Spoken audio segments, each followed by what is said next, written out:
فوجی آپریشن کے دوران دربدر ہونے والے پاکستانی فاٹا کے انضمام کے بعد آج کن حالات میں ہیں؟ شمالی وزیرستان سے ہماری اسپیشل رپورٹس کی سیریز۔ صدر ٹرمپ کے مالیاتی ریکارڈز تک رسائی کے بارے میں سپریم کورٹ کا فیصلہ۔ امریکی الیکشنز پر کیا ممکنہ اثر پڑ سکتا ہے؟ اور جانیں گے کہ جارج فلوئڈ کی ہلاکت کے بعد کس حد تک نسلی منافرت کے خلاف نظام میں تبدیلی آ رہی ہے۔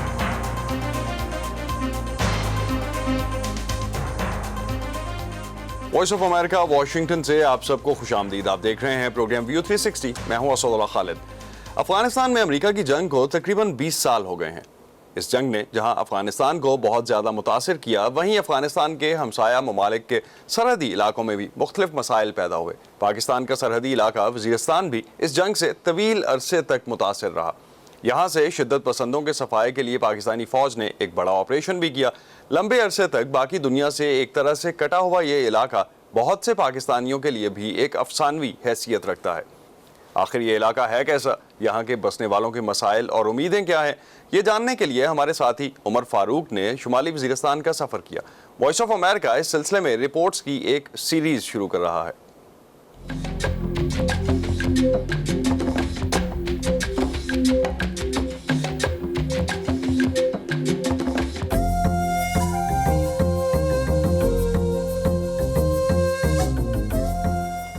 جون 2014 میں آپریشن ضرب عضب شروع ہوا تو وزیرستان سے لاکھوں لوگ نقل مکانی کر کے خیبر پختونخوا کے دیگر اضلاع میں جا بسے۔ 6 سال آئی ڈی پی کیمپس میں گزارنے کے بعد اب بہت سے خاندان اپنے آبائی علاقوں میں واپس آ رہے ہیں۔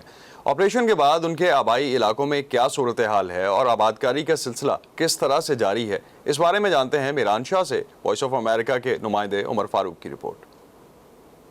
زین اللہ خان کا تعلق شمالی وزیرستان کے علاقے ماچس گاؤں سے ہے۔ آپریشن ضرب عضب کے شروع ہوتے ہی وہ اپنے خاندان کے 23 افراد کے ساتھ اپنا گھر بار چھوڑ کر بے سر و سامانی کی حالت میں بنو کے آئی ڈی پی کیمپ منتقل ہو گئے۔ اگلے 6 سال انہوں نے خیموں میں زندگی گزاری اور ہم نے سامان سے بڑے گھر یہاں پر چھوڑ دیے اور ہم نے تقریباً 5 یا 6 سال بنو یا مختلف پاکستان کے مختلف علاقوں میں ہم نے گزارے اور سارے وزیرستان کی واپسی ہو رہی تھی، لیکن ہماری واپسی ابھی تک نہیں ہو رہی تھی۔ زین اللہ کا کہنا ہے کہ آئی ڈی پی کیمپوں میں موجود دوسرے علاقوں کے لوگوں کی واپسی کا اعلان 2 سال قبل ہو گیا تھا، لیکن ان کا گاؤں میران شاہ بازار کے قریب تر ہونے کے باوجود دوبارہ بحالی کے پروگرام میں شامل نہیں کیا گیا۔ وہ کہتے ہیں کہ کئی بار احتجاج کے بعد اس سال مارچ کے مہینے میں ان کی واپسی تو شروع ہو گئی، لیکن گاؤں اس سے بہت مختلف تھا جیسا وہ چھوڑ کر گئے تھے۔ 6 سال گزرنے کے بعد جب ہماری واپسی یہاں پر ہوئی تو ہمارے سارے گھر مسمار کر دیے گئے تھے، سامان سارا غائب ہوا تھا، اور اب جب ہمارے یہاں پر واپسی ہوئی نہ ہی بجلی کا کوئی انتظام ہے، نہ ہی صاف پانی کا کچھ انتظام ہے، اور ہمارے مشکلات دن بدن بڑھتے جا رہے ہیں۔ بارشوں کی وجہ سے یہ ٹینٹ میں گزارا مشکل ہوتا ہے۔ ماچس گاؤں کے رہنے والے نور ادم خان کا کہنا ہے کہ اپنے گھروں کو کنڈر بنا دیکھ کر وہ بہت دکھی ہوئے اور پھر اپنی ہی زمین پر خیمہ لگا کر رہنا شروع کر دیا، لیکن ان کے خاندان کے لیے زندگی ابھی معمول سے بہت دور ہے۔ ادھر 713 فیملی ہے، ہر گھر میں تقریباً 8-9 بچے ہوتے ہیں اور اسکول ایک بھی نہیں ہے۔ ادھر تعلیم کا کوئی انتظام نہیں ہے، پانی کا کوئی انتظام نہیں ہے۔ یعنی ویسے آپ کو اگر کیمرہ دکھا رہے ہیں ادھر جس طرح پڑے ویس طرح پڑے۔ نور ادم خان کہتے ہیں کہ حکومت نے بحالی کے وقت ان سے جو وعدے کیے تھے انہیں پورا کرنے اب تک کوئی نہیں آیا۔ یہ کیا تھا کہ آپ لوگ واپسی آ کے آپ لوگ بات کریں گے گاؤں میں، ادھر آ کے یہ 4 مہینے ہو چکے ہیں، نہ کوئی سیول ادارے سے کوئی بندہ اے سی یا ڈی سی کوئی آیا ہے ادھر کوئی دورہ کیا، نہ پانی کا کوئی پوچھا۔ جو آپریشن کی وجہ سے گھر بار مسمار ہوتے ہیں تو ان کے وہ سروے کرتے ہیں، وہ لکھتے ہیں اور ان کو نقصان دیتے ہیں، نقصانات دیتے ہیں ان کے۔ ہم اسی وہ نقصانات کا جو ان کا معاوضہ ہوتا ہے ان کے بارے میں ہم مطالبہ کرتے ہیں تاکہ وہ جلد از جلد ہمارے یہ گھر بار لکھتا ہے اور ہمیں ان کا معاوضہ دے دے۔ شمالی وزیرستان کے ڈپٹی کمشنر کا کہنا ہے کہ نقصانات کا تخمینہ لگانے کے لیے انتظامیہ سروے کرتا ہے، جس کے بعد ان لوگوں کو مالی امداد فراہم کر دی جاتی ہے۔ تاہم کرونا وائرس کی وجہ سے وہ سروے تاخیر کا شکار ہوا ہے، جسے دوبارہ جلد ہی شروع کر دیا جائے گا۔ عمر فاروق، وائس آف امریکہ، میران شاہ، شمالی وزیرستان۔ عمر فاروق اس وقت ہمارے ساتھ ہیں، ان سے جانتے ہیں کہ اس وقت وزیرستان اور فاٹا میں کیا حالات ہیں۔ عمر بہت شکریہ. بتائیے گا آپریشن کے بعد کس حد تک حالات بہتر ہوئے ہیں صحافیوں کے لیے؟ آپ کو ایک غیر جانبدار صحافی کی حیثیت سے وہاں کام اور معلومات تک رسائی کی صورتحال کیسی لگتی ہے؟ جی بالکل، وزیرستان میں جو ہے آرمی آپریشن کے بعد جو ہے اب معاملات زندگی بحال ہو رہی ہیں. وہاں پر آئی ڈی پیز دوبارہ اپنے گھروں میں آباد ہو رہے ہیں، اپنے علاقوں میں آباد ہو رہے ہیں. لیکن جہاں تک اگر صحافت اور صحافیوں کی بات کی جائے تو ابھی بھی ان کو کافی مشکلات کا سامنا کرنا پڑتا ہے. اور میں کہوں گا کہ صرف وزیرستان ہی نہیں، خیبر پختونخوا کے جتنے بھی قبائلی اضلاع ہیں وہاں پر صحافت کرنا انتہائی مشکل ہے. اس کی کئی وجوہات ہیں. ایک تو یہ کہ وہاں کا جو قبائلی نظام ہے اور جو کلچر ہے اور جو پشتون روایات ہے وہ سب سے بڑا کئی بار جو ہے وہ مسئلہ بن جاتا ہے. اور پھر جو ہے ملیٹنسی اور آرمی آپریشن ان چیزوں کو اور زیادہ کمپلیکس کر دیا ہے. وہاں پر صحافیوں کو ابھی بھی تھریٹس ملتی ہیں، ان کی لائف جو ہے ابھی بھی جو ہے وہ مشکلات سے دچار ہے. میں جب وہاں پر گیا تو مجھے خود جو میرے ساتھی تھے وزیرستان میں، جو وہاں کے لوکل جرنلسٹ تھے، انہوں نے مجھے کہا کہ آپ اپنی شناخت کئی جگہوں پر ایز وائس آف امریکہ کے صحافی نہیں کر سکتے. میں یہ کہوں گا کہ ابھی بھی وہاں پر جو آزادی صحافت اور معلومات تک رسائی اور جو آلریڈی خیبر پختونخوا میں قانون بھی ہے اس کا فریڈم آف ایکسپریشنز اور ان چیزوں پہ جو ہے ابھی بھی کافی مشکلات ہیں صحافیوں کو. اور تو عمر بتائیے گا کہ آنے والے دنوں میں آپ کون سی ایسی سٹوریز لا رہے ہیں جو ہمارے ناظرین دیکھ سکیں گے وزیرستان کے بارے میں؟ جی بالکل، میں شمالی وزیرستان میں تقریباً چند دن گزار کے آیا. وہاں پر میں نے میر علی، میران شاہ اور رزمک کے علاقے میں گیا. وہاں سے میں نے کچھ رپورٹس لائی ہیں جو آئندہ چند دنوں میں ہمارے ناظرین کو دیکھنے کو ملیں گی. وہاں پر جو ایجوکیشن کی صورتحال ہے، چونکہ ملیٹنسی اور آرمی آپریشن گزرے ہیں تو اس کے بعد ایجوکیشن کی کیا صورتحال ہے، صحت کی کیا صورتحال ہے. اس کے علاوہ جو ہے جو جرگہ ہے جو پشتون معاشرے میں اور خاص کر قبائلی اضلاع میں ایک اہم رول تھا اس کا، چونکہ اب انضمام ہو گیا وہاں پر، چونکہ عدالتیں آ گئی ہیں، وہاں پر پولیس کا نظام آ گیا، تو اب اس کا مستقبل کیا ہے. اور اس کے علاوہ اور کئی ایسی رپورٹس ہیں جو کہ ہمارے دیکھنے والے کے لیے جو ہیں وہ آئندہ چند دن میں آ رہی ہیں.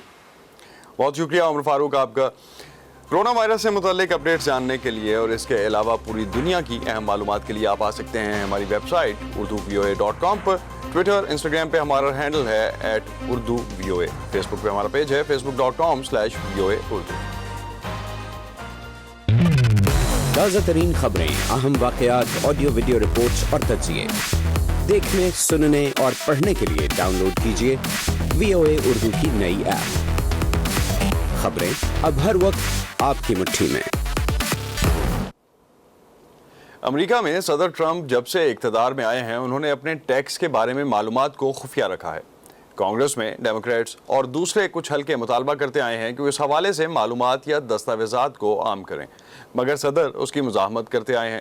اب امریکہ کی اعلیٰ عدالت نے فیصلہ دیا ہے کہ نیو یارک کے ڈسٹرکٹ اٹارنی صدر کے گوشواروں کے حوالے سے معلومات تک رسائی حاصل کر سکتا ہے. سپریم کورٹ کے اس فیصلے کے بارے میں ہمارے ساتھی ندیم یعقوب نے بات کی مڈل ایسٹ انسٹیٹیوشن سے منسلک تجزیہ کار ڈاکٹر زبیر اقبال سے. آئیے دیکھتے ہیں.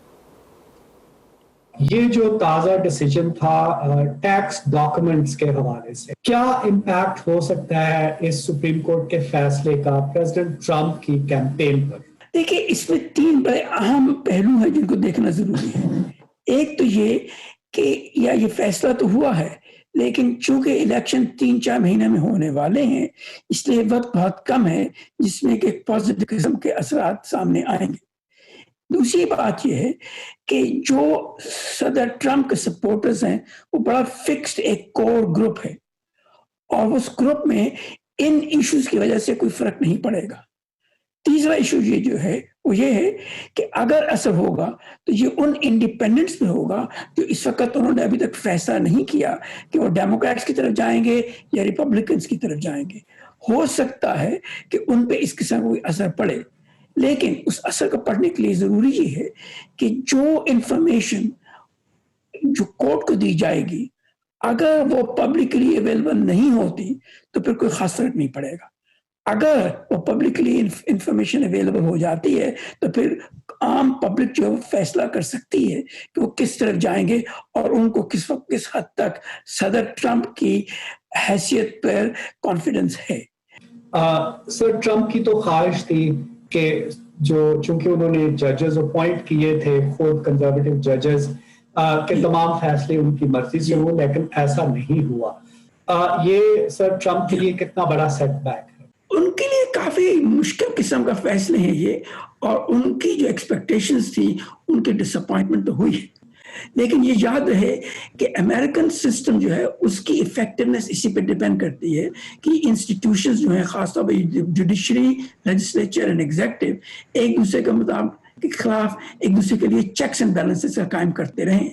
اور اس وقت جو سپریم کورٹ کے ڈیسیژنز ہیں ان سے یہی محسوس ہوتا ہے کہ چیکس اینڈ بیلنسز ابھی قائم ہیں, لیکن ان کو سولیڈیفائی کرنے کے لیے یہ ضروری ہوگا کہ یہ انڈیپینڈنس آگے بھی چلے اور چلتی رہے. اس لیے ضروری ہو جائے گا کہ جو ایگزیکٹو جو ججز کو پرپوز کرتے ہیں وہ کیئرفلی کام لیں تاکہ جو ججز بنائے جائیں وہ انڈیپینڈنٹ ہوں اور چیکس اینڈ بیلنسز کو مینٹین کرنے کے قابل ہوں. یہ جو ڈیسیجنز ہیں ان کو جب ہم دیکھتے ہیں, سر ٹرمپ جو ہے وہ چاہتے ہیں کہ تمام چیزیں ان کی مرضی سے ہوں.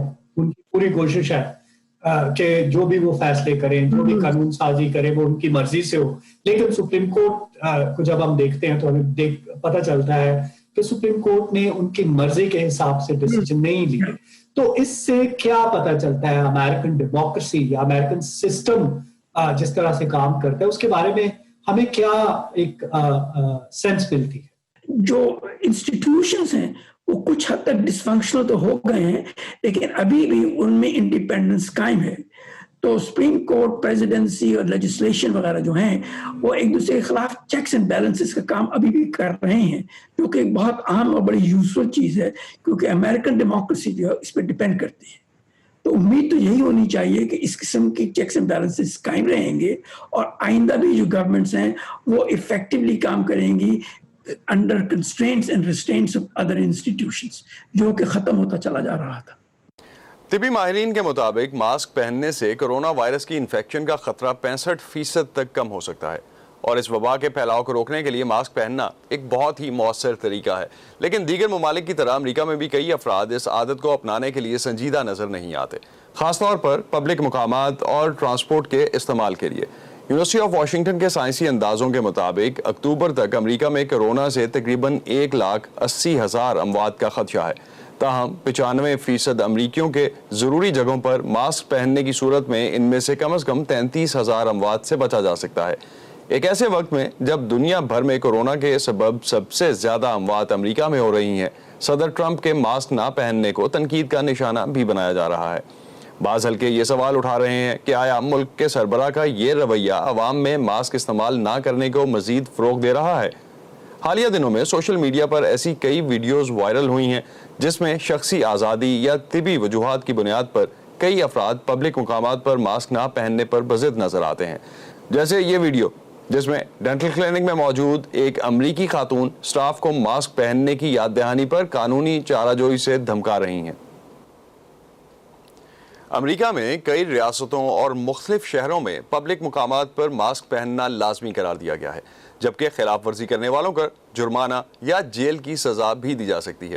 ان شہروں میں امریکی ریاست کیلیفورنیا کا مشہور اور پوش شہر ویسٹ ہالی ووڈ بھی شامل ہو گیا ہے.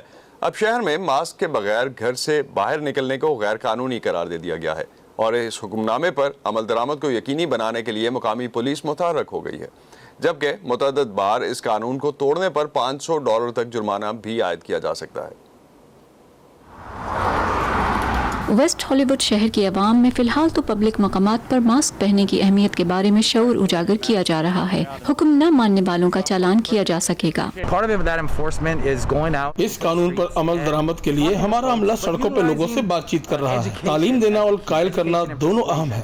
ریاست کیلیفورنیا کے گورنر کی جانب سے پبلک مقامات پر ماسک پہننے کے حکم کے بعد اس پر عمل درآمد شروع کر دیا گیا ہے. پہلی خلاف ورزی پر 300 جبکہ چوتھی پر $500 سے زیادہ جرمانہ عائد کیا جا سکتا ہے, جس کی نوعیت مجرمانہ نہیں انتظامی ہے.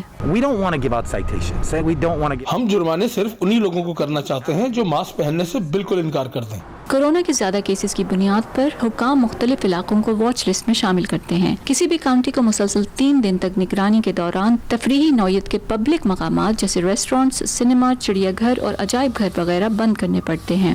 دیکھیں, یہ یقیناً اچھا اقدام ہے. ہم سب کو پتا ہونا چاہیے کہ ہمیں ماسک پہننا ہے.